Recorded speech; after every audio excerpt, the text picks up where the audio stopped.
Welcome to the first webinar edition of Bincang ASEAN this year. Welcome everyone. Thank you for joining us for today's webinar. And this event is brought to you by ASEAN Study Center.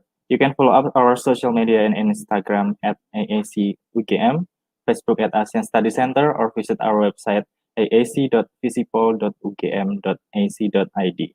My name is Tunggul Wicaksono and I'm the research manager at the ASEAN Study Center.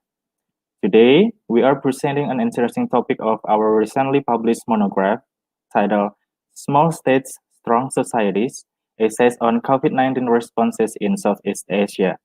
And we will have contributors regarding to the discussion to the topic with the editor, Ahmad Rizky Mardatillah Umar, and 5 contributors that represented by Mrs. Fauzia, Mrs. Philasafia, Mr. Novrias, Mrs. Nadia, and Mrs. Andini.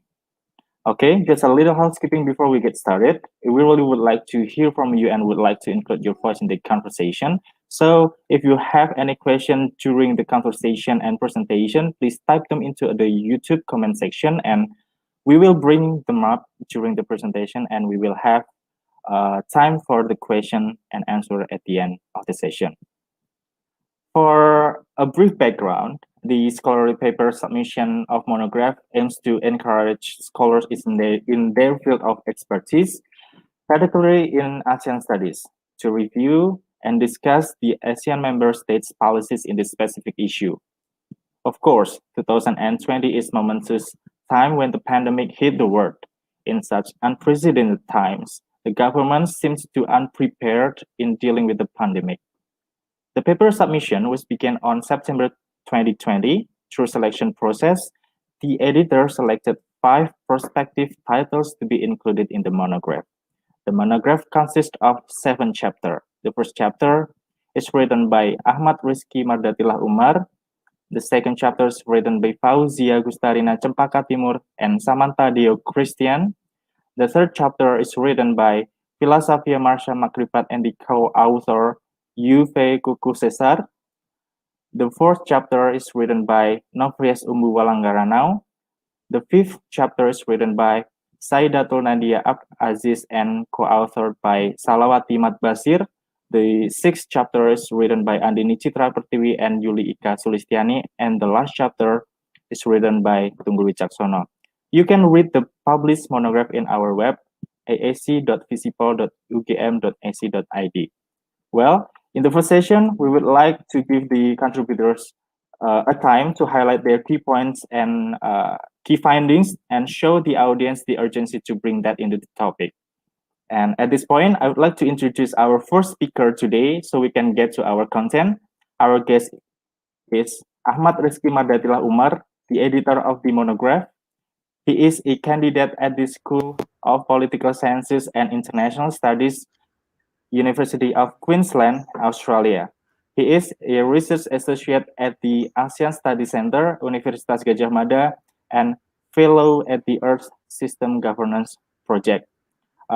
He wrote a chapter, the first chapter, titled Explaining the Politics of COVID-19 Responses in Southeast Asia, Small States, Strong Societies, Weak Regional Cooperation. So, welcome, Mr. Umar. How are you today? Oh, good. Thank you. Thank you very much, Tunggul, for the introduction. So I would like to begin by acknowledging the ownership and custodianship of the people of Turbo and Jagra, who have guiding lands of the now we know as the city of Brisbane. Since their time in Australia.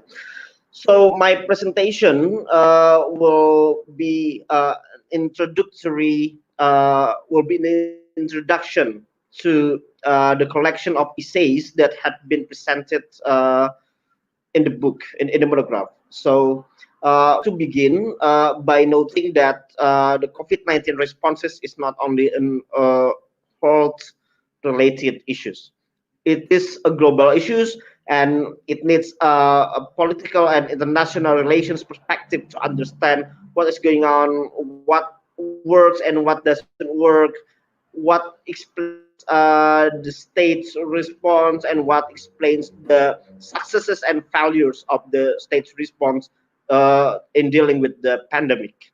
So this is our brief point of departure in understanding COVID-19 pandemic.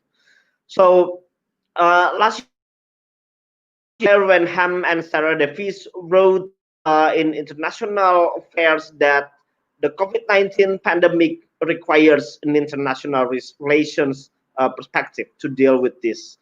What it means that we need to understand and we need to figure out how is the state strategy in dealing with the pandemic. What explains the successes and failures, especially in Southeast Asia? We know that in Southeast Asia, our first observation is that there is uneven successes and uneven stories between one state and the other with regard to the handling of the pandemic. We have some states who are highly successful in containing the pandemic since the beginning, and there are countries who are now struggling to contain the pandemic even until the present time. Now we have the second wave of the virus inspection with the new variants, which is more infectious, coming from the UK, for example. And this needs not only an epidemiological responses, it needs to be backed up by states and political response to ensure the handling of the pandemic could be done in a good way, not only in the national level but also in global level. Our contribution aims to fill that gap in that sectors. We have 5 collections of papers, and overall we offer 3 primary arguments that guides the whole papers, and which explains how the Southeast Asian states responses to the pandemic. Our first observation is that the COVID-19 responses, the COVID-19 pandemic responses are primarily characterized by the degree of state capacity. So the explanations as to why there are uneven successes and failures in the Southeast Asia's responses to the pandemic is because of the differing degrees of state capacity between one state and the other. What we mean by state capacity is the ability of the particular state to employ their resources and distribute their particular resources, particularly with regard to the health and economics, to combat the pandemic. And this explanation shows that the Southeast Asian states' responses are differing because of the degree of state capacity between one state and the other is different. So we could take, for example, with the case of Vietnam and Thailand and Indonesia, for example, these states have different approaches and also different stories with regard to successes and failures, because of the states have a different state capacity to deal with the health crisis. And this is because not only because of the wealth or the resources that the states are possesses, but also the way in which state is organized to deal with the health crisis. And then we could see that the Vietnam and Indonesia's response, for example, represents the two abilities of states to distribute, to employ their resources to deal with the pandemic. Second stories that we offer in this collection is that we have also witnessed strong degrees of state societal resilience in state capacity, in which there are local initiatives that complement states' responses. And in many cases, where state capacity fails, the societal resilience will bring more positive impacts in dealing with the pandemic.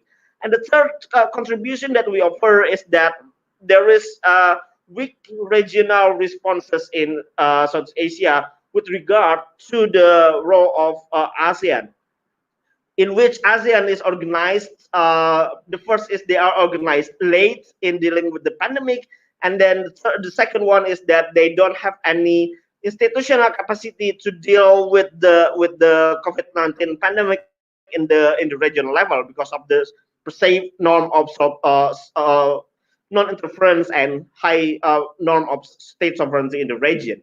And this is something that we need to explore in the future. The five essays that has been brought to this monograph is dealing with these issues. And I would like to end with this. And with after this, we will have the presentations by the authors, which covers state and regional issues with regard to the COVID-19 pandemic. So I would like to stop here. Thank you very much.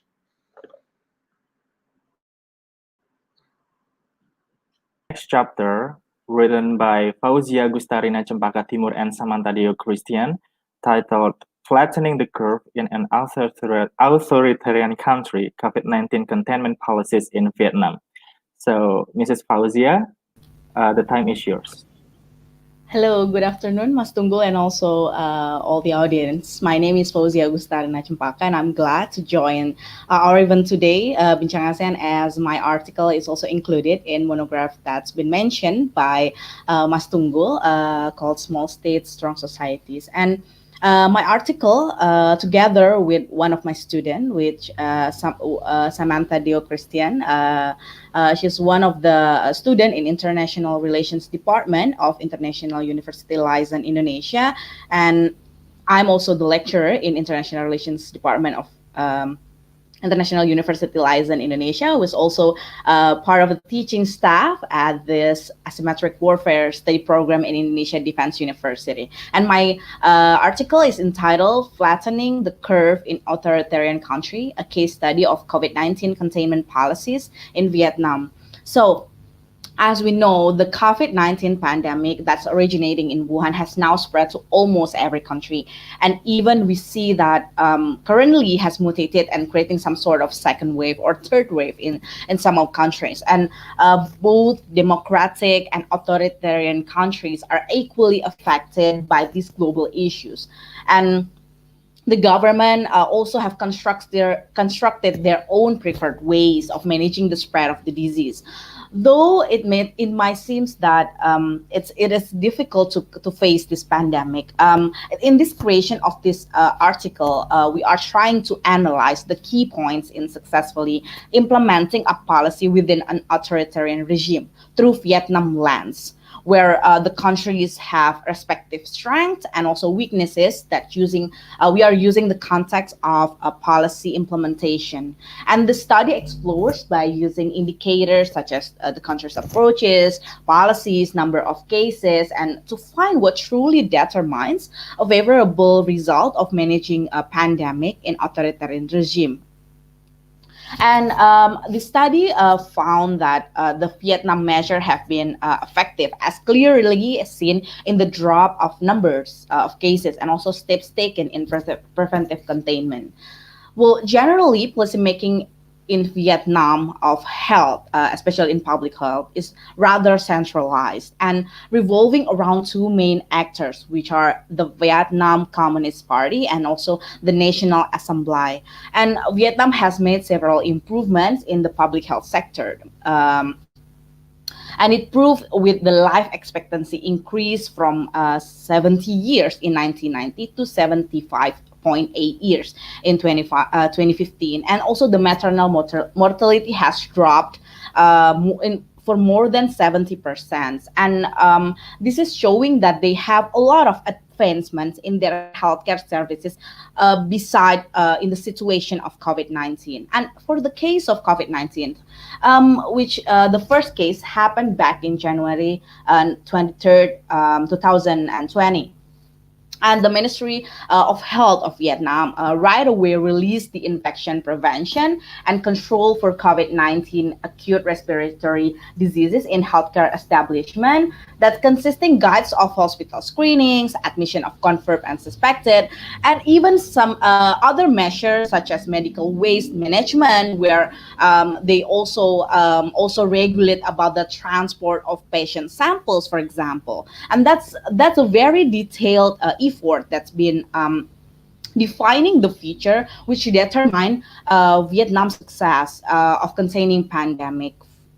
And to sum up my article that you can read further in the monograph, there are at least four factors that we found are considered as Vietnam factors of success in handling COVID-19. The first one is to circulate the line of communication. So this is a very important factor that we found, that the Ministry of Information and Communication in Vietnam soon was ordered to cooperate with the Ministry of Health to release true, accurate information without delay.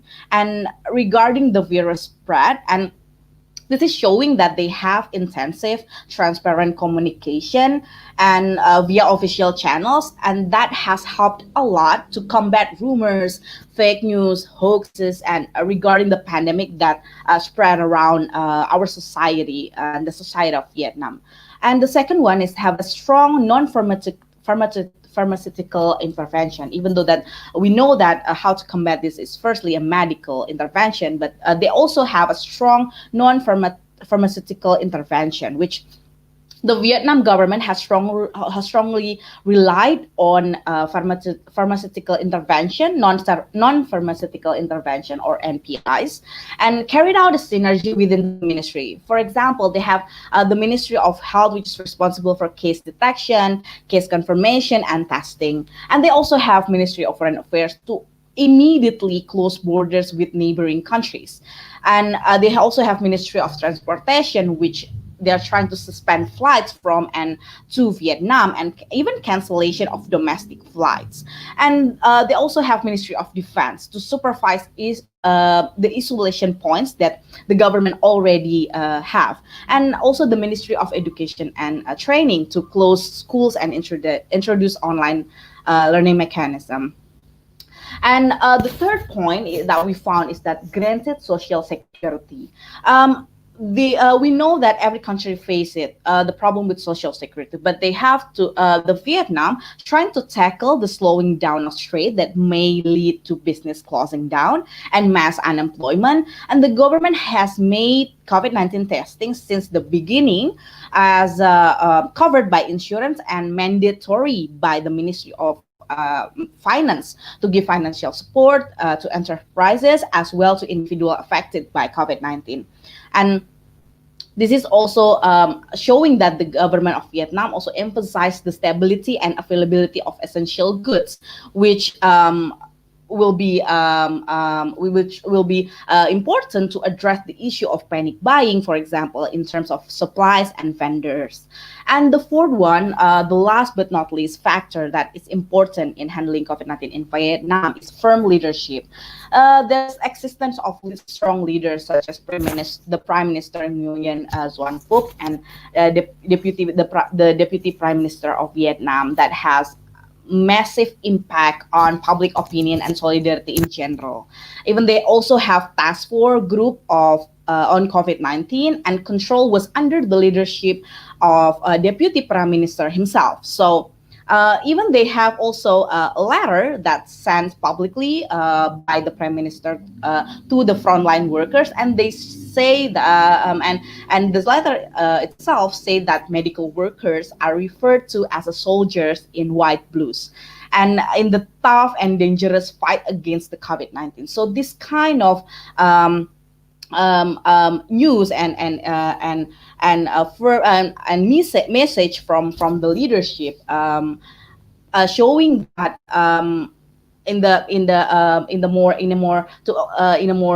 pragmatic point of view is that they are also looking forward to 13th VCP National Congress in 2021 that will be effective to raise their the public's of government prestige. And to close my explanation today, it is clear that policy implementation will always be complex, whether in democratic or authoritarian, but these are the four factors that we can see and highlight from Vietnam.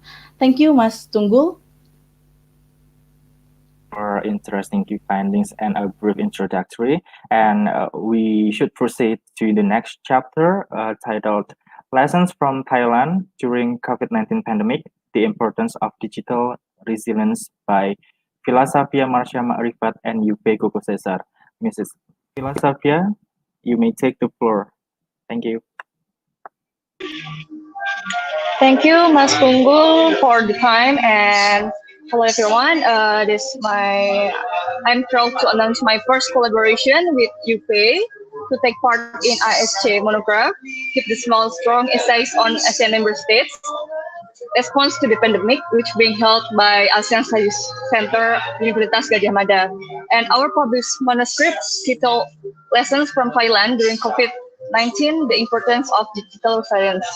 And our work seeks to explain what Thailand has done to fight against the COVID-19 pandemic by maximizing the use of technology and what other ASEAN member states could learn from it. Essentially, digital technology can enhance the public health, education, and communication. And in Thailand case, the government has,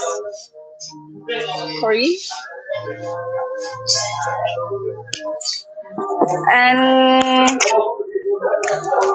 the technology can enhance the public health, education, and communication. And in Thailand case, the government has successfully mitigated the COVID-19 outbreak by comprehending the importance of digital resilience and maximizing the use of technology with many contact tracing applications.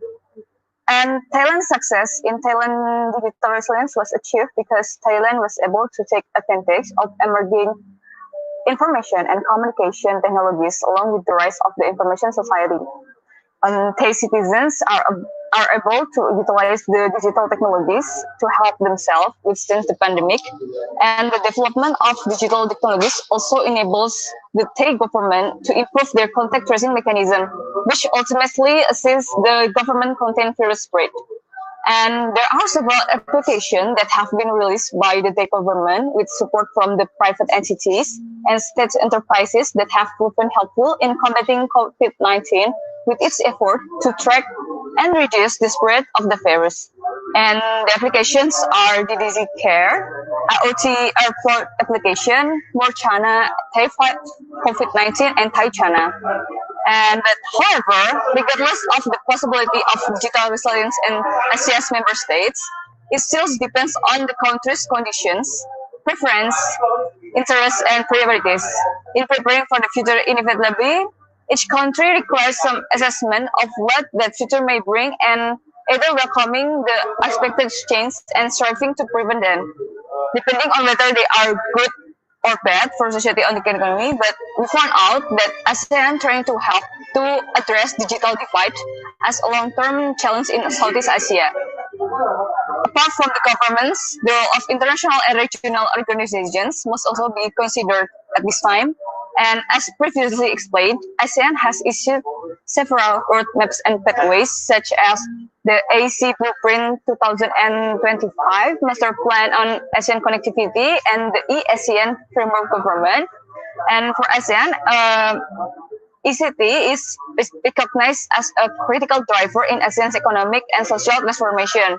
And therefore, ASEAN will need to continue prioritizing the digital gaps, bridging and ensure that all communities and businesses can benefit from ICT adoption.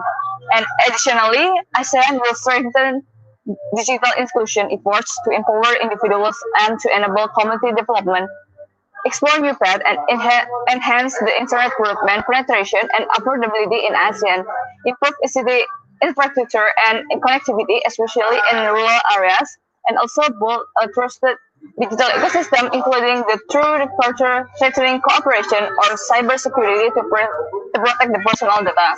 And therefore, the digital resilience can be exemplified in the ASEAN member states, other ASEAN member states than Thailand. Thank you. Thank you, Mrs. Pelasavia, for bringing it up about such an interesting topic about digital resilience. And the next chapter will be elaborated more by Nofrias Umbu Walanggaran now. He wrote a chapter titled Human Security and Indonesia's Responses to COVID-19 Pandemic. Mr. Nofrias, the time is yours. Hello everyone, I'm Nofrias Umbu. I'm a lecturer at International Relations in Satya Wacana Christian University, Salatiga. And first of all, I want to thank Mr. Tunggul and Mr. Umar for the hard work so we can publish this very insightful monograph. And my paper in this monograph is the chapter 4 that discuss human security and Indonesia's responses to the COVID-19 pandemic. So my paper stresses on the policy taken by Indonesian government that seem really slow or relatively slow dealing with the COVID-19 pandemic. Actually, it is not that Indonesia is the only country that displayed many flaws in their effort handling problems caused by this pandemic, but the government did not take immediate responses in the early spread of COVID-19. For instance, the publications of a new national health protocol that's only seen to the public after 2 months since the COVID-19 broke out. So this paper intends to provide an overview of how the Indonesian government handled the pandemic and the policy's effectiveness when dealing with it. One of the Indonesian main problems during this pandemic is the chain of command, coordination and risk communication, and also community empowerment.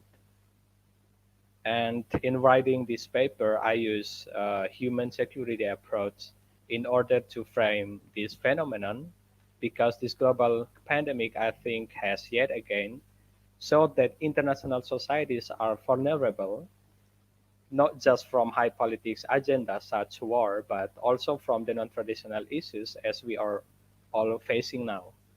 So therefore, every aspect of people needs have to be addressed in the government policies. When writing this paper in my study, these are some key findings that my papers found. The first one is in the early days of the pandemic, when the positive COVID cases broke out, the Indonesian government took the initiative through MICE, or meetings, incentive, conventions, and exhibitions to increase the arrival of foreign tourists into the country. And they've done it in the early broke out of this pandemic. And the second one is the fund allocated by the national government were not fully absorbed. At that time, 75 trillion were allocated in the health sector, but it is only absorbed as much as 1.53% from all the fund allocated by the government. And the third one is weak multi-level coordination. The central government questions, for instance, the Jakarta Special Capital Region regarding to the large-scale mobility restriction without agreement with the central government. And the fourth one is the lack of expertise and policy failures in COVID-19 responses. So the policy is centered on the economy, which prioritized the tourism sector over health. The government has decided to support social media influencer to attract foreign tourists to Indonesia, even when the virus had begun to spread. So from all these findings, I found that there are two patterns appealed from the government's approach towards this pandemic. So the first one is the central government efforts in dealing with the COVID-19 pandemic at home in terms of initiating regulation and allocating budget It is not sufficient because it was hampered by the failure of interinstitutional coordinations and budget management. And the second one is the government policy approach then show weaknesses when prioritizing social needs. The government prioritizes economic needs rather than health aspects, which are currently the most crucial issues in the country. So from this paper, I argue that the bottom-up approach is needed where the Indonesian government reach all people's lives aspects and mobilize various sectors to get involved in serious effort to deal with the COVID-19 pandemic.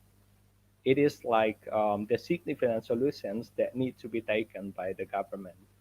And also the communities as beneficiaries need to be placed as the government's top priority in every policy issue.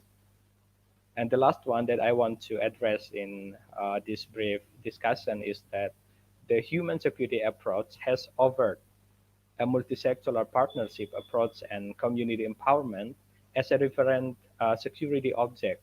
So health issues becomes a shared responsibilities, and each party takes the necessary initiative dealing with it. So from that approach, I think Indonesia need to redirected all the policy that has been taken. So they put more concentration and or more effort on fulfilling people's needs rather than concentrating too much on the economic sector. I think that's all for the brief introduction for my paper. Thank you so much, Mr. Tunggul. Thank you, Mr. Novrius, for explaining a brief background about COVID-19 pandemic, which analyzed through the human security lens. We will continue to the next chapter written by Sadatu Nadiyab, Aziz, and Salawati Matbasir. They wrote a chapter titled Protecting Migrant Workers During COVID-19 Pandemic, Lessons from Malaysia and Thailand. Mrs. Nadia, the time is yours. Okay, hello everyone. Thank you, Mr. Tunggul and Mr. Umar, for the wonderful journal that I had during this ASC Monograph submission. Okay, my name is Sadatu Nadiyab Abdul Aziz. I am from Malaysia. I'm the Faculty of Law from National University of Malaysia. This paper is actually written together with my colleague, which is Associate Professor Dr. Salawati Matbasir. We actually, both of us are in the field of migration for many years for now. So that's why I'm very attracted to actually contribute to this monograph concerning the migrant workers. That's why if you actually look at my topic, I chose to actually focus on the topic of protecting migrant workers during COVID-19 pandemic, lessons from Malaysia and Thailand. Okay, first of all, why I actually, everyone else is so busy talking about COVID-19 and how it impacted our lives. But I believe so that this migrant work, this COVID-19 actually came uninvited. We did not invite them or whatever it is actually came to our life. And it actually traveled around the world without any visas or without any, acknowledgement or so on. But it actually traveled around the world, okay? So that's why it actually, one way or another, it actually disrupted our labor migration, whether it's regionally or globally, right? So most of the policies that had been done during this COVID-19, we actually might actually see that they are actively trying to protect all people around the world with giving all sorts of protection, okay? But it's actually very important to note that these foreign workers actually have been left behind, they are actually in a blind spot or of policymakers in many countries during this COVID-19 pandemic, okay? Suddenly this group of people or foreign workers, they are regarded as not important or they are actually left aside, okay, when it comes to policy. So that's why actually my paper wanted to raise out the issue or the concerns of migrant workers. I am actually teaching migration law in my university, so this issue is very close at heart. I know migration issues had been a long debated issue for such a long time. I think it's an evergreen issues, but during this COVID-19, I believe that it is very, very important to actually look at it and make sure that this group of people or these foreign workers are being protected as perhaps just the basic of protection, if there are so many budgetary concerns and so on. Okay, that one is another issue that we have to consider. But initially, I believe so that these migrant workers should be protected. So my paper actually wanted to focus on Malaysia and Thailand's response on the situation of migrant workers during COVID-19. Why I actually choose Malaysia and Thailand? Because Malaysia and Thailand is both receiving countries,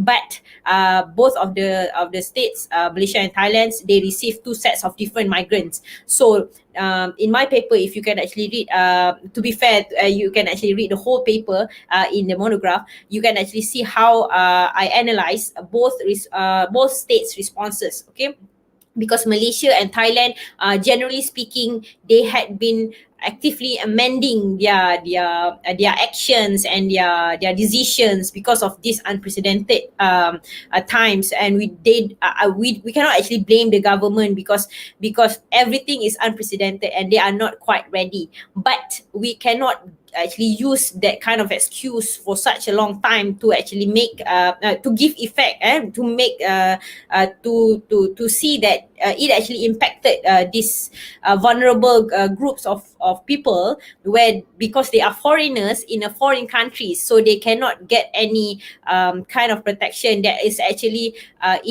intended for most of the local people. Okay, you can see in my paper actually I actually laid down what Malaysia and Indonesia had actually done since most of the countries all around the world had practiced lockdown. So now even in Malaysia we are having our second phase of lockdown. So it actually impacted so much for us people, local people, and what more if you actually see at the perspective of a foreign, because most of them they lost their jobs, they don't know where to go, and it's very easy where Malaysia and Thailand they group the labor migrants to group of documented and undocumented. So it's very, very easy for people for an individual or for a worker to become undocumented in these very trying times. So that's why this actually this paper actually analysed it very, very detailed on how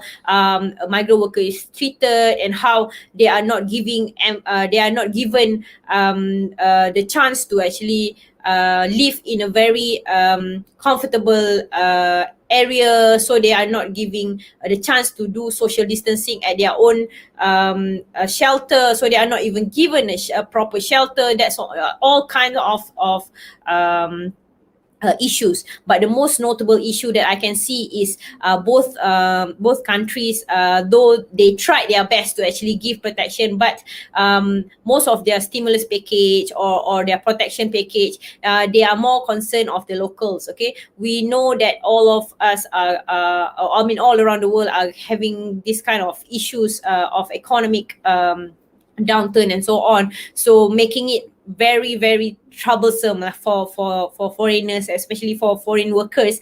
And I'm talking about especially the low skill workers. They are impacted by this very much. Okay, so in ASEAN level, we know that one of my analysis and key findings is in ASEAN level we do have such how do I say, like a legal mechanism that it can be actually be referred to. But one way or another, we know that how the implementation level in ASEAN, especially in migrant workers and intra-ASEAN migrations, it's very quite low. So though no matter how many instruments we have, we still remain to have challenges and problems that we do face to actually make this group of people very well protected. right? And then the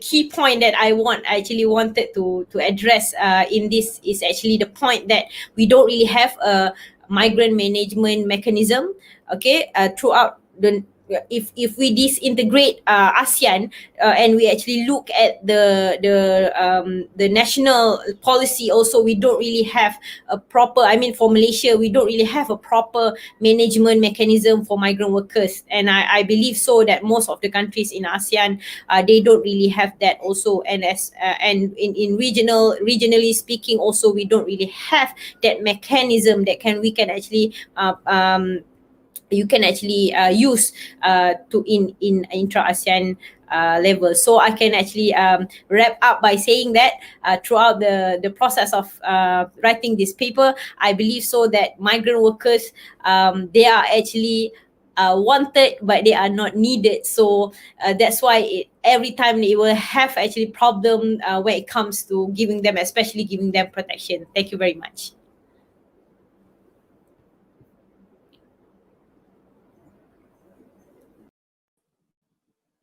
Thank you, Mrs. Nadia, for addressing your key findings. We proceed to the next chapter written by Andini Citra Pertiwi and Yuli Ika Sulistiani. They wrote a chapter titled A Regional Framework for Disease Prevention and Control in ASEAN, Prospects and Challenges. Mrs. Andini, you may take the floor. Sure. Thank you, Mas Tunggul. Good afternoon, distinguished editor, authors, and audiences. I hope we are all in a good condition during this pandemic. My name is Andini Citra Pertiwi, and I would like to explain about our essay that I wrote together with my colleague, Yuli Ari, entitled A Regional Framework for Disease Prevention and Control, Cooperation in ASEAN, Prospects and Challenges. We found that ASEAN have some challenges to handle COVID-19, such as lack of public health system, lack of universal access, inequalities of member state capacity, lack of commitment to sustaining cooperation, domestic problems, lack of information related to COVID-19 containment, and another challenge caused by different policies implementation. Therefore, to anticipate it, we believe that ASEAN needs to strengthening regional cooperation through public health mechanism and initiative. It has started with the development of ASEAN Social Cultural Community, then launching of ASEAN Vision 2025, the ASEAN Health Cooperation, ASEAN Post-2015 Health Development Agenda. Then currently, ASEAN has established several health organizations named ASEAN Center for Public Health Emergencies and Emerging Disease, or we could call it as a ACPHEED and others. But as the SI more focused on the regional framework of CDC, so we would like to focus to elaborate how ACPHEED is expected to be next ASEAN CDC. So we are now talking about the urgency for establishing stronger CDC. Some prospects might be relevant for developing ASEAN CDC and mechanism. First, a disease prevention and control mechanism in ASEAN needs to strengthen information sharing related to any health risk in the region, which form the most critical aspect for disease surveillance mechanism. Second, there is an importance of coordinated response in light of vaccine access and distribution to citizens. Third, a regional CDC could minimize the health sector capacity gap, including sharing best practices to reach the inclusion of public health system development and allocating regional resources fairly. Fourth, a regional CDC could manage regional human mobility during the pandemic. In this context, disease control and prevention require regional surveillance and monitoring system, which could help ASEAN member states government exercise their authority to monitor and restrict mobility. Fifth, regional CDC could facilitate regional health diplomacy to improve response to ASEAN global problem. So now we are arrived in the conclusion. We have two conclusions. First is ASEAN needs to establish a robust regional CDC as a regional collaboration in monitoring human security and minimizing the gap of the health sector capacity. Second one is the CDC strategies function enable ASEAN to improve health system and capacity in the region, as well as preventive action in posing or anticipating similar threat in the future. So we also have several recommendations in our SI. Further steps for existing public health emergency institutions should be taken by ASEAN. First, establish a permanent secretariat in the ASEAN member state with the best health facilities and advanced laboratories. Second, establish a strong regional structure, including program, SOP, mechanism, and determining the fundraising source for the institution. And third one is conduct research and develop potential non-traditional trade related to an emerging disease. That's all from me. Thank you, Mas Tunggul.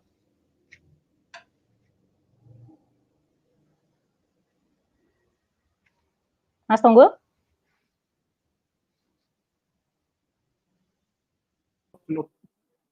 Okay, thank you, Mrs. Andini, for very insightful key findings. And we have heard a brief introductory from the authors. And for a friendly reminders for the viewers, please be sure to type your questions into the questions box in your YouTube comment section, and I will choose some of them to be viewed in the display. And later, then we will ask the authors to answer your question. And before we continue to address questions from the viewers, I would like to ask Mr. Umar to elaborate more on the state-society relations, especially in the elaboration of the configuration in determines the degree of state capacity and societal resilience in responding to the pandemic. So, Mr. Umar, can you elaborate more on that? You mentioned about the urgency to bring the state back in handling the pandemic. Yeah. Okay. So what we found out, and we have heard from the authors, that is that the state plays important role in ensuring the pandemic handling. You know, we have WHO who provided some health advices and health recommendations to the states as to how to handle the pandemic. I think we need to see that in Southeast Asian context, it is up to the actions from the respective governments of Southeast Asian states in handling the pandemic that will ensure the success of the pandemic handling. And it is in this context we need to understand, for example, how the state in Southeast Asia evolved in a longer historical context, which will explain about how the Southeast Asian states distribute and employ their particular health resources and bureaucratic capacity to handle the pandemic. For example, if you take a look at the Vietnamese and Indonesian context, for example, both of states have underwent some radical changes in the organization of the states since the 1880s. In Vietnamese, as Chempaka mentioned before, it is the role of Doi Moi, the economic reform, which introduces the market capitalism in the Vietnamese context, but with the strong state management and state intervention capacity. This is a bit different in Indonesia, which have undergone some radical changes in the ways in which state deals with the economic and society in the 1980s, which liberalize all of the sectors, including the health, in maintaining the market capitalism works in the national context. So in this context, it is important to understand how the ways in which state deals with the economy and then the society affect and influence the way they deal with the pandemic. For example, in Indonesian case, for example, uh, Indonesia has a very liberal economic settings in which the state only plays a regulatory role in managing the economy and managing the relations between social groups in society. And we could take a look that Indonesia has relatively similar policies in handling the pandemic. However, the ways and the degree of the success of the policies are very much depending on the implementation by the huge bureaucratic actors in the national context, the decentralized government structures, and then the implementation by social groups in society and companies. So it is in this context we need to understand how the ways in which state and society relates and interacts each other in handling the COVID-19 pandemic, which tells us about the state of Southeast Asian responses to the uh, COVID-19 pandemic in the regional context.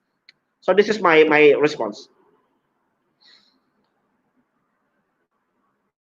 Thank you so much for your response. And considering the inequalities and the disparities among ASEAN member states, do you think that is the main factor hindering the process of regionalization in this region, and especially in terms of establishing global health governance, as Mrs. Andini addressed in Chapter 6 about a regional framework for disease prevention and control in ASEAN?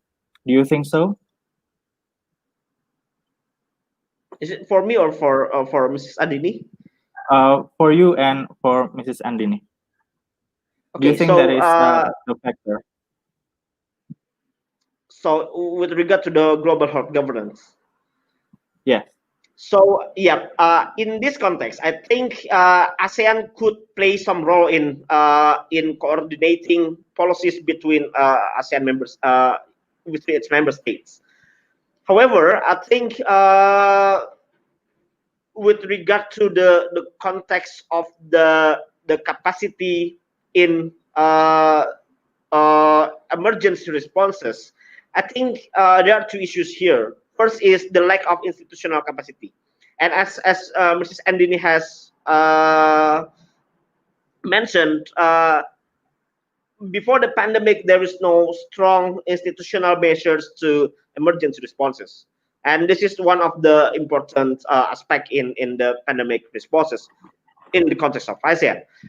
But however, there is also a second issues which related to the ways in which ASEAN organize itself as regional organizations, which is very much dependent upon the norm of sovereignty and non-interference. And I think this is the second obstacle that we need to take a look, because in practice, for example, between January until March 2020 last year, there is no action from ASEAN member states to tackle the pandemic.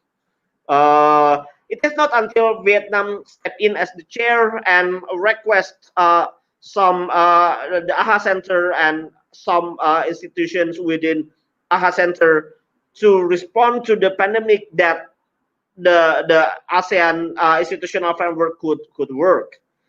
And also, if we take a look at this point, it is the leadership of a particular state that will enable and ensure the regionalization of the health responses in context of COVID-19 work.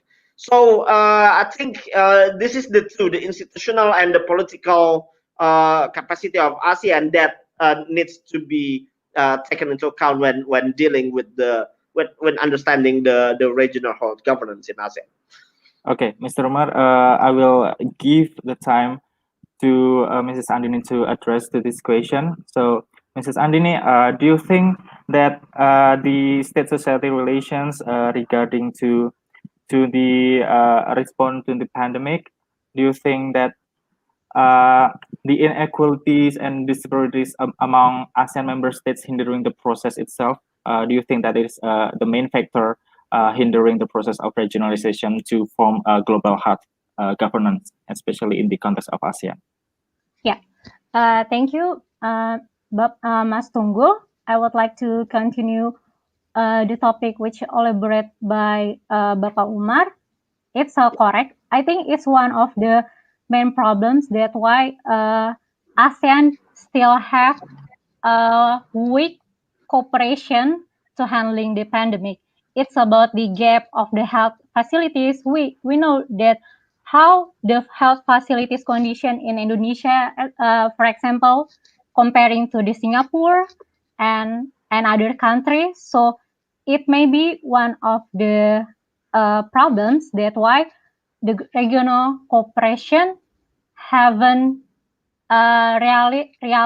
realizing in a good way this day. But there's also another problem. It's about the lack of commitment of the regional cooperation itself. I mean, for the ASEAN itself, we know that the CDC CDC development is still a new conversation by the ASEAN regional leaders. We know that it's just start with the 37 of ASEAN Summit, which is already happened in November. So it's still a very new initiative by the leader, which is should be strengthening to handling the COVID-19 and others regional threats, especially in public health phase. Okay, thank you, Mrs. Andini, for your elaboration. And if we are speaking about the inequalities and the disparities among ASEAN member states, the clear example of the inequalities itself is in our country, Indonesia, and I will give a time to Mr. Nofrius to address to this case, especially in Indonesia's case, about the lack of coordination that impacting the performance of the government itself. And Mr. Nofrius, what can be highlighted about this country, the lack of coordination, especially in handling the pandemic and the human security context to address the issue? Okay, thank you so much, Mr. Tunggul. I think that's a really good question and serious questions to be addressed in this topic because in Indonesia, the central government thought that they have done a massive policies and initiative dealing with this pandemic, but in practice, there are so many flaws that displayed by how the government trying to execute their policies. So, learning from our capital city in DKI Jakarta, yeah, we can see that even the central government and also the capital city, they have a different data that they are updating, like in everyday cases or when they are allocating budgets and how it will be implemented in the region. They are also showing that either the government, the central government, and also the regional government in DKI Jakarta, they seem don't have like the linkage to execute the allocation budget from the central government. And the other thing that that needs to be addressed is how the civil societies, whether it is the faith-based organizations or other civil organizations, they think that the central government didn't prepare coordinated cooperations that the central government want the civil institutions to be involved in coping with this pandemic. So the civil organization seem like they are going in their own way and not in a coordinating way with the central government. So I think that's the key point that make these policies to handle this pandemic is like ineffective, or there are not sufficient effort to dealing with this. Thank you. Thank you, Mr. Nofrias, for your explanation for this. And in your chapter, you're talking about the human security agenda in Indonesia, and there are so many vulnerable groups, especially job losses and the massive labor layoffs. And in this chapter, also discussed about the migrant workers, which written by Mrs. Nadia. So I will give the floor to Mrs. Nadia about the human security lenses and what can you propose about the ideal policies in the arrangement for migrant workers, since they are as vulnerable groups in handling this pandemic. In a sense that the policy seems to be very inconsistent in your country, you said in your chapter, during the crisis, and while on the other hand, as a human rights defender, we must protect their rights, protect their livelihood, and not to mention ASEAN doesn't have a supranational powers as we found in European Union, of course, and to make more coordinated policies implementation. What do you say about this?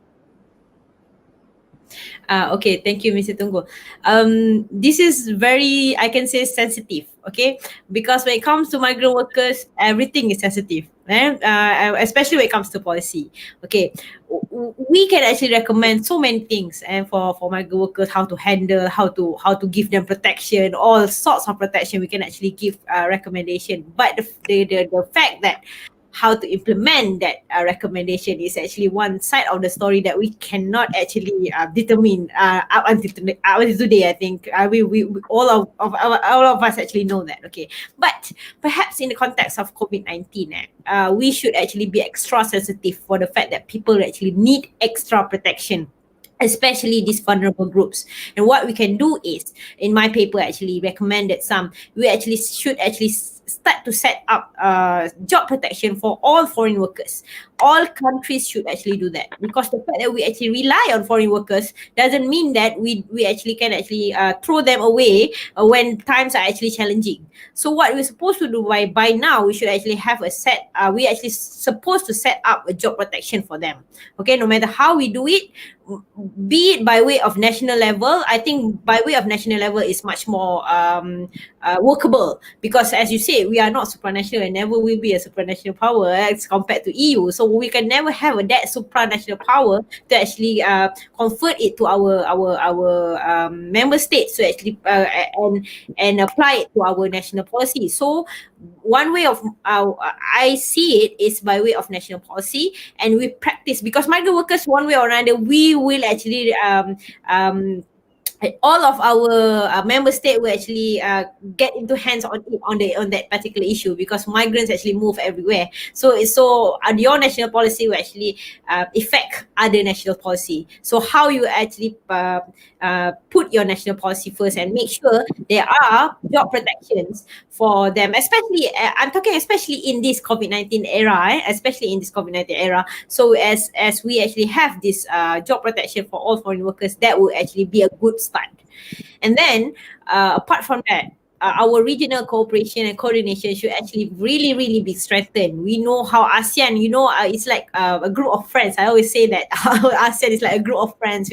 We like to decide things, but when it comes to implementation, it always like, later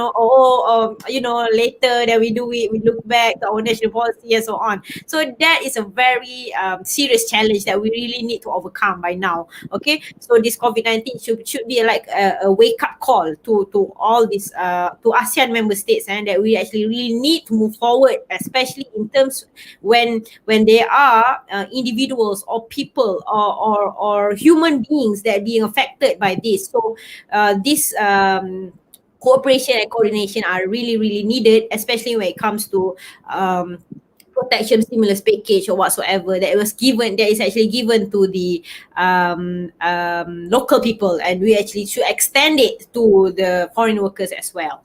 Okay, and then I think this workers' protection should actually be included in this economic recovery program. We know that how our economic are being so affected by this COVID-19. Then all we see is how we actually, get back on track, and how we can actually, raise up our economic level for like before the pandemic. But we actually miss out the point that the workers' protection are not being, stressed out in that particular plan or policy, and that is very important, because that is like the start of it. When you have the protection, then everything can go smoothly. Right, I think that's about it for this, Mr. Tunggul. Thank you. Thank you, Mrs. Nadia. So in regards to the inequalities and the disparities among ASEAN member states, I would like to give the floor to Mrs. Villa Safia, who write a chapter in the digital resilience. And I would ask that in regards to the digital divide, or where the disparities among ASEAN member states are very high, what can you propose in providing the at least equal information society and technology contribution to all ASEAN member states? Mrs. Philosophia? Okay, thank you, Mas Tunggul, for the question. And on our paper, we found that digital divide is a long-term challenge for ASEAN member states, and therefore, all countries maybe can have trying to improvement the information technology, and depends on the how they solving the developmental problems. For instance, in Thailand itself, the digital divide remains the significant challenge. Therefore, the Ministry of Digital Economy and Society and the Ministry of Interior should promote more accessible free Wi-Fi hotspot and provide subsidies for purchasing computers or low-cost smartphones to mitigate the digital divide. And maybe it can be implemented also to the other ASEAN member states. And besides that, and we know that the role of the international organization or regional organizations such as ASEAN is also could be helping this to address digital divide.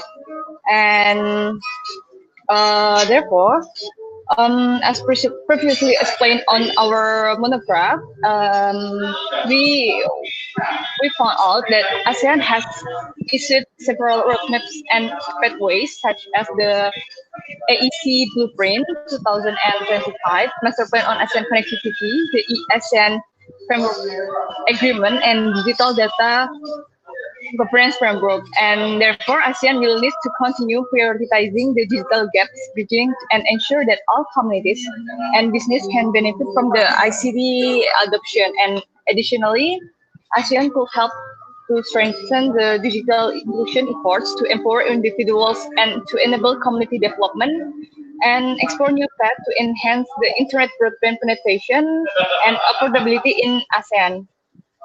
Thank you. Okay, thank you, Mrs. Philosophia. And the next follow-up question is for Mrs. Fauzia, who read the chapter, the second chapter of this monograph.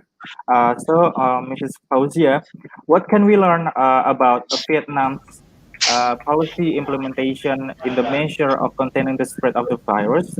Do you think that the authoritarian regime has to do with the effectiveness to curb the spread of the virus? And what are the policy setups that can be implemented in the regional level? Okay.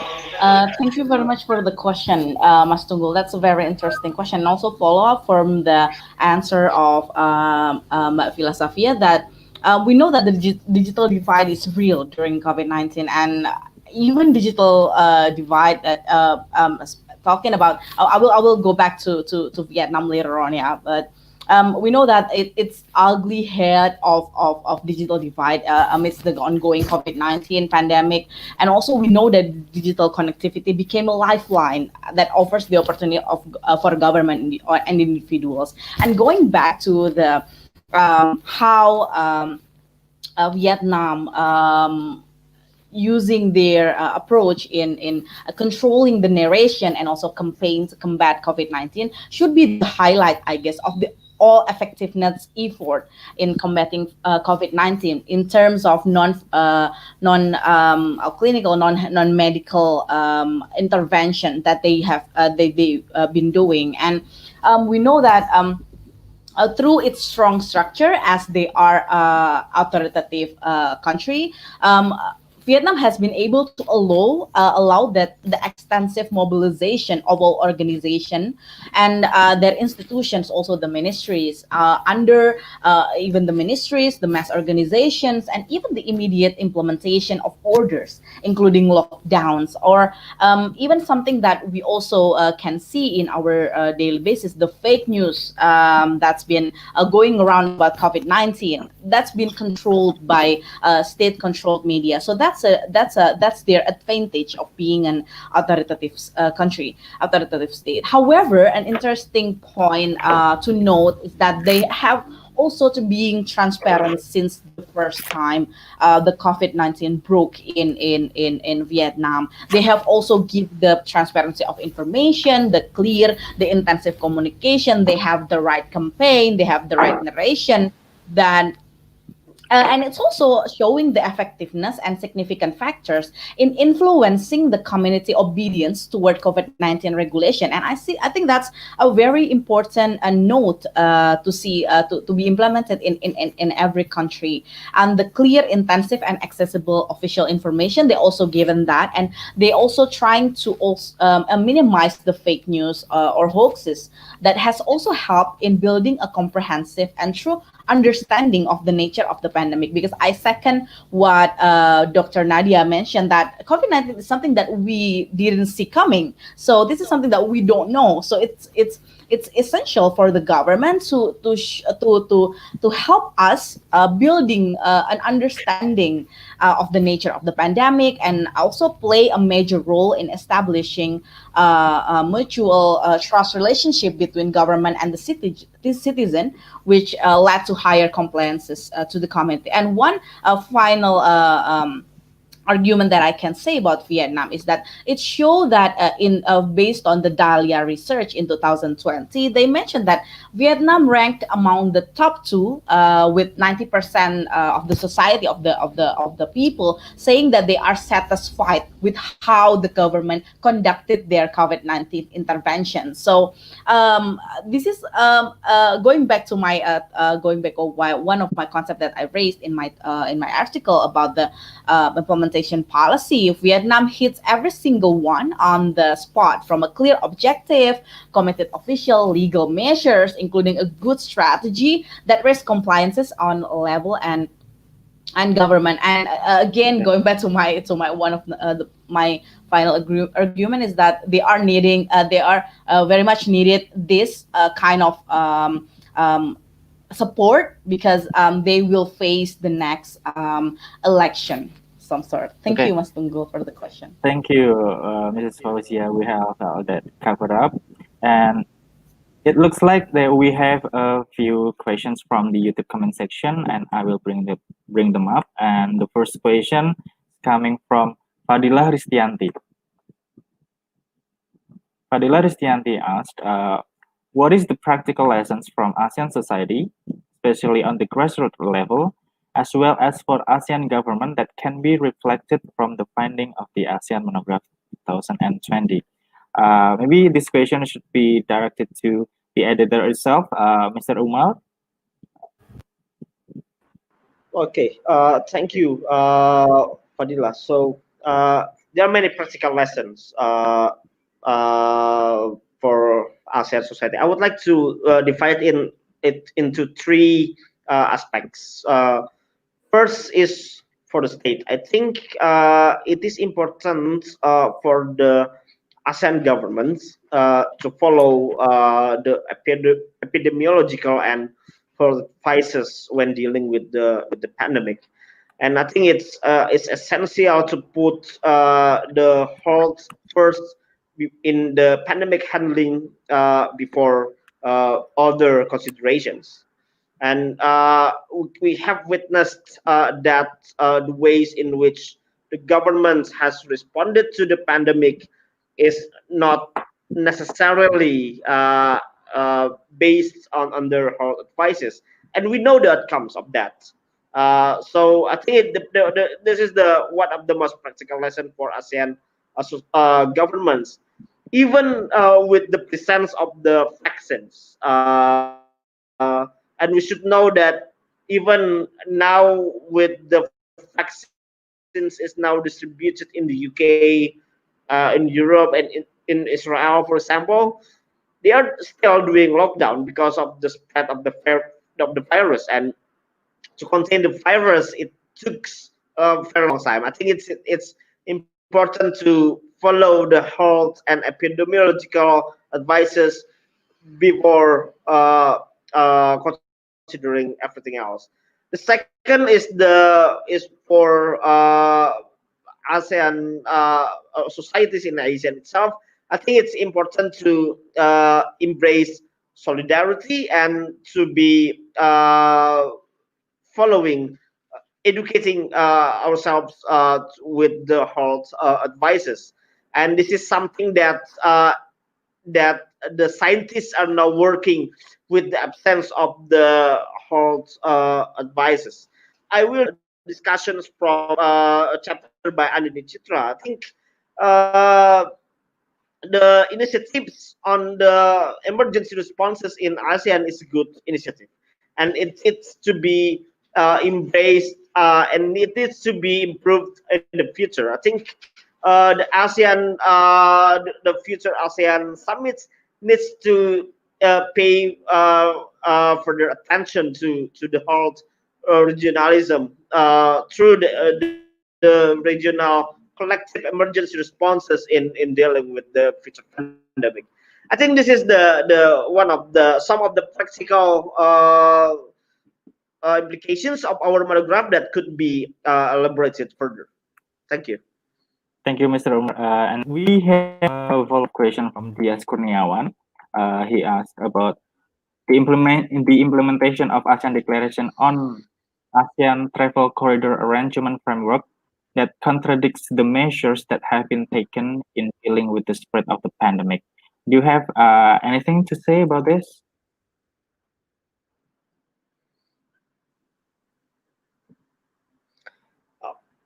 Me or others? Yeah. Any other author wants to comment on this question? I think a short response for this. I think Sure. ASEAN Travel Corridor arrangement will be very much dependent on the national policy. So, yeah, I think it will be very much dependent as to whether one country will be responding to that, and I think it should be not on the priority list in dealing with during the pandemic, the stage of the pandemic. I think we could discuss this after a couple of months, but I think it's not now. I think other authors could respond. I will try to respond from the ASEAN, Thailand perspective. According to the ASEAN Travel Corridor Arrangement, actually, as what Mr. Umar said, that it depends on the government. And in Thailand, there is application named the AOC Airport application. Maybe it could help. It could help the implementation of ASEAN travel corridor arrangements to still mitigating the COVID-19 pandemic, and it still can help to deal with the spread of the virus itself. Thank you.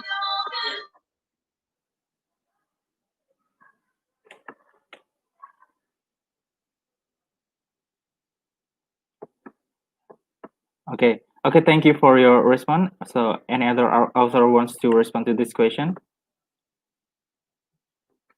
Okay. We will proceed to the next question. The next question is coming from Shukran Subki.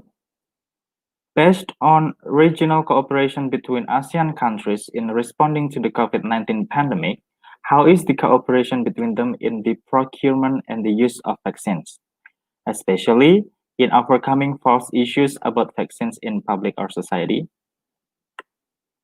Do you have any response to this?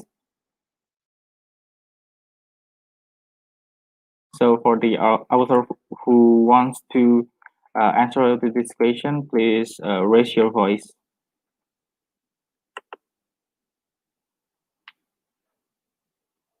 Okay, Mrs. Andini Citra Pertiwi. Yeah. I'm yours. Yeah, thank you for the questions.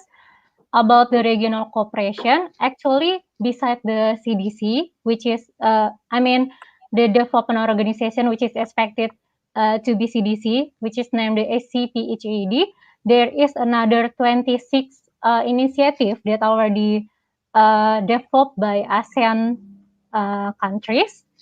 And regarding to the cooperation about the procurement and using of the vaccine, actually ASEAN already have a regional public health laboratories network mechanism, and also ASEAN has, I quite forget the name, but ASEAN also have a procurement. Wait a minute.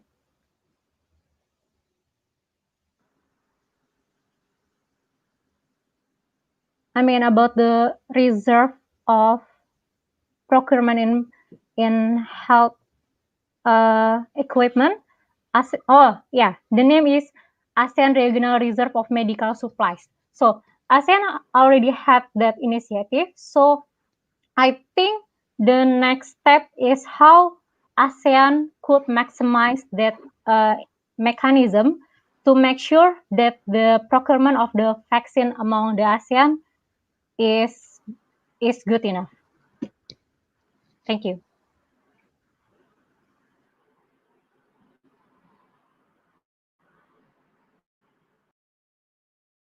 Okay, Mr. Umar, you may elaborate your answer in response to this question. I think I'll add some response to that question. I think with the thing that we have is that the player is not coming from within the Southeast Asia. So we have Sinovac, Pfizer, Moderna, or AstraZeneca with different mechanisms for distributions. And we have also witnessed in Southeast Asian context that most of the Southeast Asian countries are now buying the vaccines from these companies. I think with some exemptions in Vietnam, which will be discussed by Dr. Fauzi after this. But I think it needs to be put in the context that the vaccines diplomacy is a broader issues, and there are some also global power political interest playing in this context, not only with the states like China or the United States, but also with the company interest in distributing the vaccines, which I think complicates the story. With regard to ASEAN, I think besides improving the mechanism for the cooperations in the issues of the medical supply, I think it needs to be proposed in the next summit to discuss the ways in which the distribution of vaccines could be spread fairly in all Southeast Asian states. I think this is the most viable way to ensure the vaccine is not unevenly distributed among the well-rich countries. Okay, thank you, Mr. Umar. So the next response coming from Mrs. Fauzia. You may take the Okay, floor. thank you. Thank you, Mas Tunggul. Answering Mas Yukron Subki question related to the use of vaccine and the procurement of the vaccine itself, that we know from the news and also some of the sources that Vietnam will receive at least 30 million doses of the COVID-19 vaccine developed by AstraZeneca this year. So they are using the AstraZeneca vaccine, but really showing the current statistic of affected patients in COVID-19 in Vietnam. Recently on January 13th, at least they have at least 1,400 cases, and most of them have been discharged, and they also recorded 35 deaths. And related to the cooperation they have related to the vaccine, they're also working on their own producing its own vaccine, and they are partnering with New York City-based School of Medicine and some of the global health nonprofit organization. And related, beside that, they're also discussing with other manufacturers such as Pfizer and also China's Sinovac, and even one of the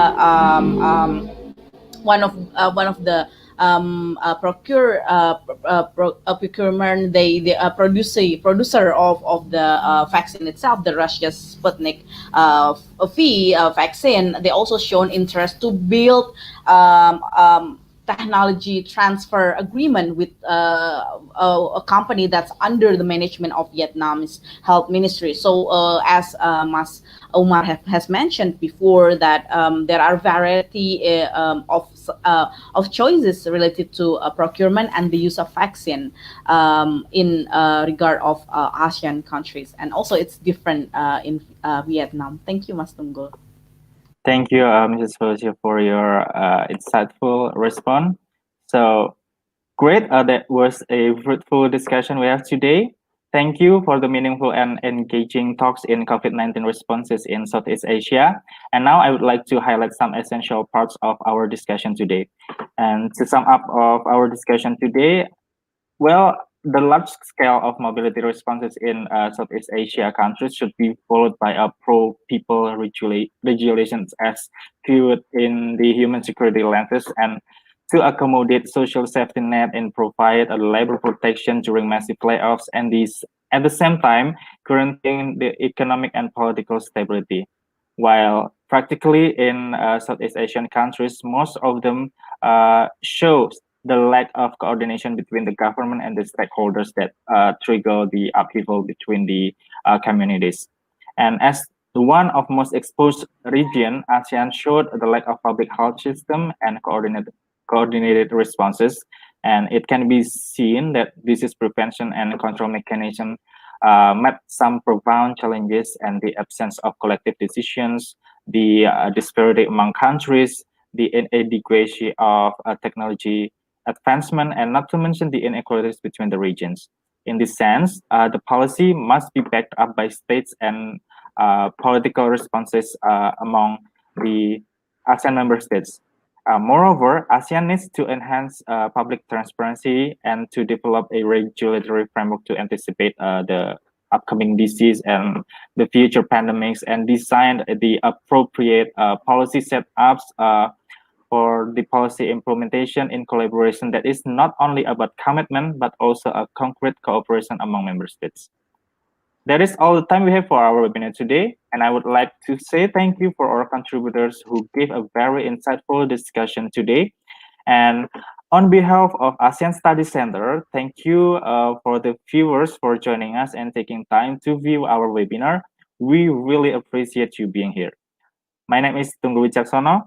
Have a great day, and we will see you next time. Thank you.